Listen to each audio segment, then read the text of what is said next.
এই রূহটার মধ্যে দুইটা সম্পদের প্রয়োজন।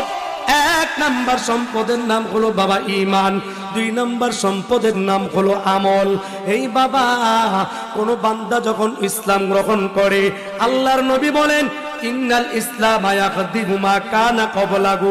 কোন বান্দা যখন ইসলাম গ্রহণ করে, ইসলাম গ্রহণ করার কারণে আল্লাহ তাআলা বান্দার পিছনের যত গুনাহ আছে সব গুনাহগুলি আল্লাহ তাআলা মাফ করে দেয়। কোন বান্দা যখন পড়ে লা ইলাহা ইল্লাল্লাহ, তার জন্য একটা নূর হয়।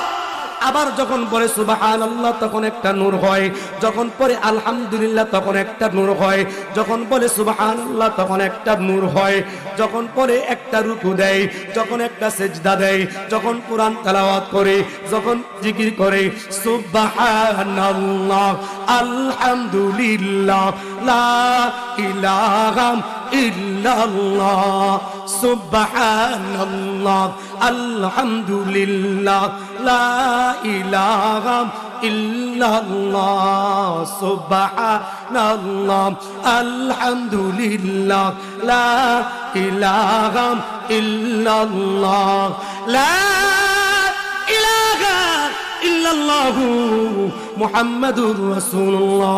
হে বাজান, আল্লাহ পাক রব্বুল আলামিন আল্লাহ তাআলার আরশে আজিমের সামনে একটা নূরের খুঁটি আছে। কোন বান্দা যখন পড়ে লা ইলাহা ইল্লাল্লাহ, ওই নূরের খুঁটিটা বারবার কম্পন করতে থাকে। আল্লাহ তাআলা নূরের খুঁটিটাকে ডাক দেয়া কয় থেমে যাও, থেমে যায়, আর কাঁপতে হবে না। নূরের খুঁটি ডাক দেয়া কয় আল্লাহ গো, কেমনে আমি থামবো? এখনো পর্যন্ত কালিমা পড়নে বলা বান্দাকে ক্ষমা করা হয় নাই। আল্লাহ তাআলা ডাক দেয়া কয় যা যা, আমি আল্লাহ কালিমা পড়নে বলা বান্দাকে মাফ করে দিলাম। সাথে সাথে নূরের খুঁটির কম্পন বন্ধ হয়ে যায়। এই ঈমান বড় দাম, কালিমার বড় দাম, কালিমার বড় দাম বাবা।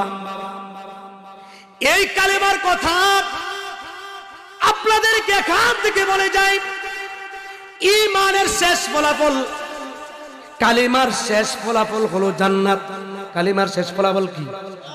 এই জন্য বাবা আল্লাহ তাআলার কাছে সব সময় এই দোয়াটা করা, আল্লাহ গো মরণের সময় যেন কালিমা নসিব হয়। আল্লাহ তাআলার কাছে দোয়া করা। কারণ কি কি কারণ? কালিমা গ্রহণ করার কারণে, ইসলাম গ্রহণ করার কারণে আল্লাহ তাআলা বান্দার গুনাহগুলি মাফ করে দেয়। আল্লাহ তাআলা বিনিময়ে জান্নাত দান করেন। এর একটা দৃষ্টান্ত আল্লাহ পাক রব্বুল আলামিন হযরত ইব্রাহিম পয়গম্বরকে দিয়া উদাহরণ দিবেন। হযরত ইব্রাহিম পয়গম্বর তখন পর্যন্ত ছোট মানুষ, আকাশের দিকে তাকাইছে, দেখলো সূর্যটা সারা পৃথিবীর মধ্যে আলো দেয়। তাকায়া দেখলো যখন আলো দেয়, মনে মনে ভাবলো মনে হয় এটা আমার রব, মনে হয় এটা আমার প্রভু। আবার যখন রাত্র হয়ে গেছে, রাত্র হয়ে যাওয়ার কারণে সূর্যটা ডুবে গেছে, আর সূর্যটা দেখা যায় না। হযরত ইব্রাহিম পয়গম্বর ডাক দিয়া কয় না না, যে জিনিস ডুইবা যায় ওই জিনিস আমার রব হইতে পারে না। আওয়াজ করে বলি সুবহানাল্লাহ।